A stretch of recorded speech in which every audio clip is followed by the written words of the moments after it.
СДСМ го навредува македонскиот јазик и противуставно го третира како втор јазик, односно како странски јазик во Република Македонија. СДСМ сака повторно да импровизира со носење на законско решение на брз и нестручен начин со кое се нанесува директна штета на македонскиот јазик и неговата употреба. Јазикот е наша единствена комплетна татковина, рекол Конески. Таа татковина е повторно под директен напад на импровизациите и нестручноста на СДСМ. Почитувани, Законот за употреба на македонскиот јазик има изворедно значење за најшироката јавност и прво и основно. Тој не смее да се носи на брзина, невнимателно и со импровизации, туку во редовна постапка и низ 3 читања. Интересно, но предлагач на овој закон е Министерството за култура, а не Министерството за правда, како во случајот со Законот за употреба на јазиците, оспорен од Венецијанската комисија. Одредбите на овој закон се многу далеко од третирање на македонскиот јазик како непроценливо културно богатство и наследство од духовен карактер. Наместо овој закон детално да ја регулира употребата на македонскиот јазик во сите органи, области и дејности на целата територија во меѓународните односи, тој тоа го прави само во 5 члена, за разлика од Законот за употребата на јазиците, во кој употребата на јазикот опфатен со тој закон е регулирана дури во 17 члена. Со ова избрзано законско решение на СДСМ нема ниту збор за уставната одредба дека кога наставата се одвива на јазик различен од македонскиот, задолжително се изучува македонскиот јазик од прво одделение.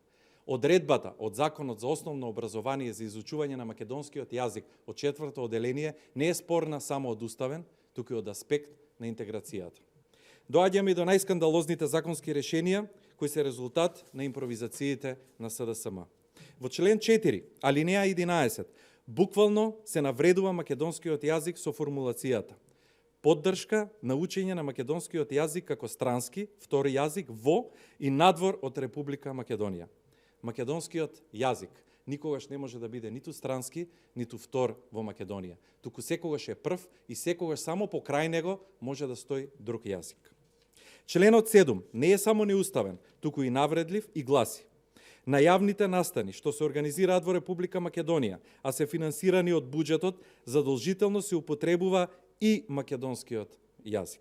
Согласно уставот, друг јазик секогаш се употребува покрај македонскиот на сите јавни настани. Според СДСМ, македонскиот јазик е втор јазик во Република Македонија.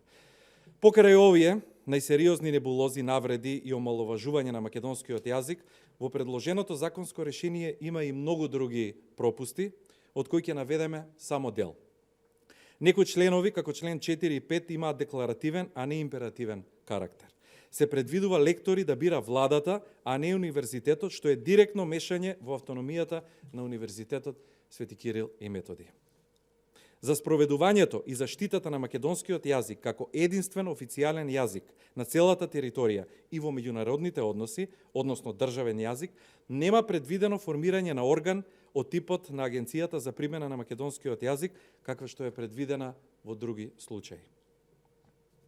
Казните од овој закон се усогласени со ониот новиот закон за прекршоци и во споредба со казните од оспорениот закон за употреба на јазиците изгледаат како опомена, а не како санкција. Директорката на Институтот за македонски јазик најави формирање на тело за стандардизација на македонскиот јазик, што е сосема нелогично, имајќи во предвид дека веќе постои Институт на македонски јазик, чија основна дејност е истражување, унапредување и грижа на македонскиот јазик. Овој закон нема предвидено формирање комисија за стандардизација на географските имиња. Не е предвидена регулација на употребата на топонимите и санкции во случај на кршење на членовите од овој закон. Ова се само мал дел од бројните забелешки кои очигледно не беа предмет на интерес на предлагачот на овој закон, како што ниту заштитата на македонскиот јазик не е основата поради која се предлага овој закон. Почитувани, иако техничките влади по дефиниција треба да овозможат рамноправен амбиент за фер и демократски избори, СДСМ во 5 до 12 ја продолжува засилената законска активност, злоупотребувајќи ја техничката влада за популистички цели и додворување кон коалиционите партнери. СДСМ мора да престане да се однесува како македонскиот јазик да е втор или странски јазик во Република Македонија. ВМРО ДПМН ќе се спротистави со сите законски и демократски средства на ваквиот однос на предлагачите на овој закон. Обновата доаѓа, промените доаѓаат, а со нив и одговорноста за сите кои го прекршиле законот и нанеле штета на националните интереси. Ви благодарам.